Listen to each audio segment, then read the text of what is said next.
Hello, hello, hello, here with another soap review. This soap is from the company Moon Dancer, I think. I'll see if I can find a link. Here is what the packaging looked like. This is their Sex on the Beach Glycerin Soap. You can see the soap has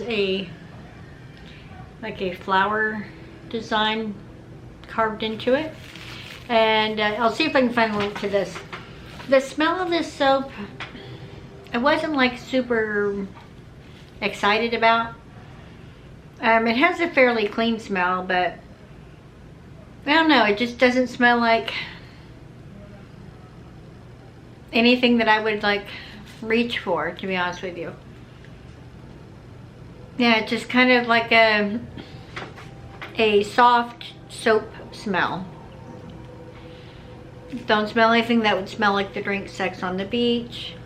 I'm not that familiar with glycerin bars, so I didn't know what to expect. This did not suds up hardly at all. Very little sudsiness. So, and maybe that's normal for glycerin bars. Like I said, I don't have a lot of experience with glycerin soap, so I don't know what to expect or what, you know, what the standard or normal is. It's pretty, but I wouldn't get this again. I would not recommend it to others. Unless you just happen to be a fan of glycerin soap and you're looking for a mild soap scent, then yeah. But yeah, I'll look and see if I can find a link. It looks like there may be a web page here in the corner, very tiny.